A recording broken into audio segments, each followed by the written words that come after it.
Bonjour et bienvenue dans EcoCheck, le podcast d'ING qui décrypte l'économie de manière accessible et concise.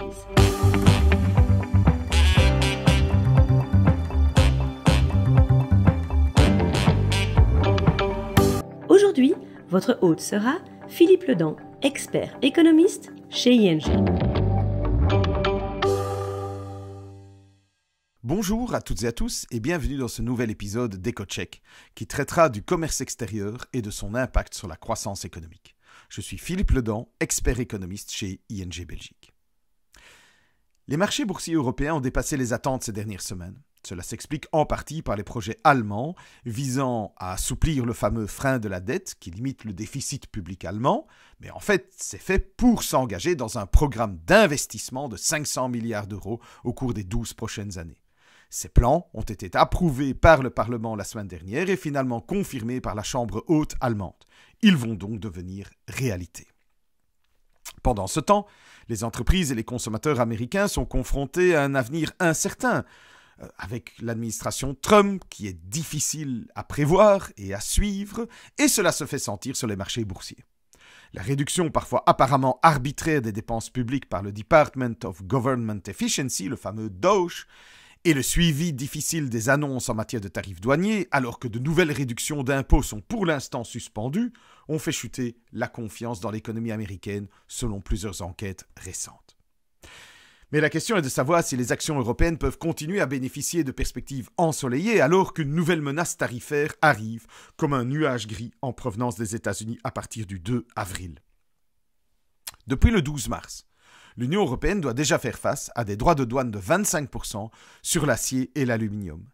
Mais si l'on se réfère à la note de Peter Navarro, rédigée pour le Project 2025, compte tenu de son important excédent commercial avec les États-Unis, l'Union européenne devrait s'attendre à davantage de tarifs. Ainsi, certains secteurs sont spécifiquement mentionnés, comme le secteur automobile et le secteur agricole, en raison des mesures de protection de l'Union européenne sur le lait par exemple. Mais selon cette note, plutôt que d'obtenir des réductions tarifaires pour les exportateurs américains, l'accent semble être mis sur l'augmentation des droits de douane américains. Alors, à quel point cela peut affecter la croissance économique de l'Union européenne ? Supposons, à titre d'exemple, que des droits de douane de 25% soient appliqués sur tout à l'encontre de l'Union européenne à partir du 2 avril. Et, pour mesurer l'impact sur l'activité économique, procédons en 2 étapes. Étape numéro 1. Il faut savoir que les droits de douane augmentent le prix d'un produit, ce qui a pour effet d'en réduire la demande, c'est assez logique. Alors, à court terme, une période d'1 à 2 ans, au cours de laquelle les consommateurs américains sont plus de mal à trouver des solutions de remplacement ou lorsque d'autres voies commerciales n'ont pas encore été développées, donc considérons que ceci est le court terme, nous estimons qu'un droit de douane supplémentaire de 25% réduirait les exportations européennes vers les États-Unis de 19%. C'est ce que nous appelons l'élasticité. Donc le prix augmente, il va dès lors y avoir une diminution. Si le prix augmente de 25% à cause du tarif douanier, nous estimons que les exportations vont se réduire de 19%.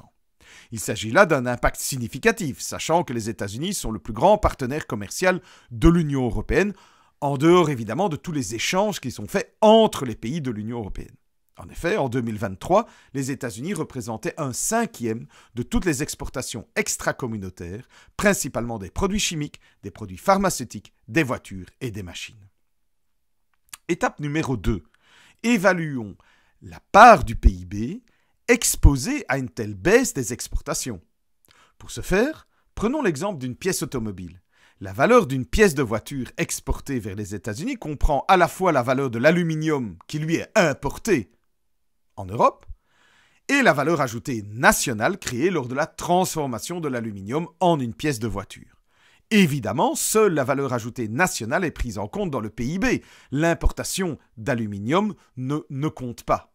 En outre, il faut tenir compte du fait que, plutôt que d'être expédiée directement aux États-Unis, la pièce de voiture pourrait être assemblée d'abord dans un pays, ensuite exportée vers l'Allemagne pour être assemblée en une voiture, et que ce soit la voiture qui est acheminée vers les États-Unis. Donc il faut bien tenir compte de l'impact sur l'ensemble du PIB aux différentes étapes de la production.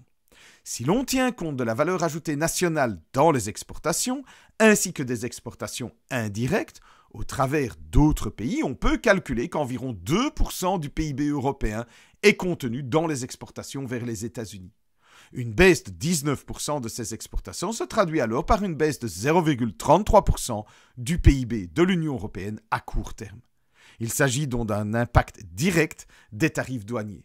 Évidemment, l'impact négatif sur le PIB peut être plus important, à court terme même, en raison d'effets indirects tels qu'une perte de confiance ou un effet négatif sur les marchés financiers. À plus long terme, l'impact négatif peut encore s'accroître, par exemple lorsque les consommateurs et les producteurs américains ont le temps de trouver des substituts aux importations concernées. L'impact direct sur le PIB de l'Union européenne pourrait atteindre alors près de 0,9% et non pas 0,33% pour un tarif de 25%. En outre, le choc négatif des droits de douane américains peut encore s'aggraver si l'on tient compte des effets multiplicateurs. Alors c'est quoi ? La perte de production peut entraîner des pertes d'emploi, ce qui a un effet négatif sur la consommation. Les investissements peuvent également diminuer. Alors ces facteurs combinés, ils vont amplifier l'impact de court terme et se transformer en un impact plus important à long terme sur le PIB. Ce qui fait que les droits de douane américains ont un impact clairement significatif sur l'économie européenne. Il existe évidemment une différence notable d'exposition entre les pays européens. Par rapport à l'exposition totale de l'Union européenne, qui s'élève à près de 2% du PIB, les pays comme l'Espagne et la France sont nettement moins exposés au marché américain, à hauteur d'environ 1% de leur PIB. En revanche, l'Allemagne et l'Italie sont respectivement exposés à hauteur de 2,1 et 2% de leur PIB.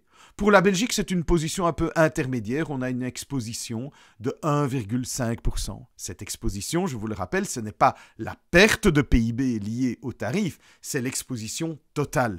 Et à partir de cette exposition totale, reprenons l'exemple de la Belgique de 1,5%, c'est l'exposition.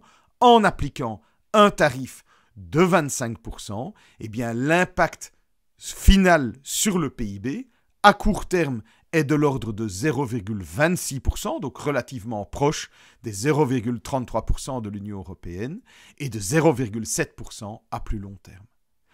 Bref, ne manquez pas de suivre l'actualité au début du mois d'avril, car les annonces attendues de droits de douane à l'encontre de l'Union européenne pourraient avoir un impact économique négatif relativement important et affecter les marchés boursiers en conséquence.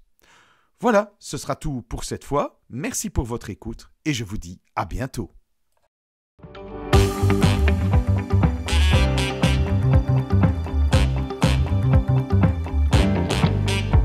À bientôt dans EcoCheck.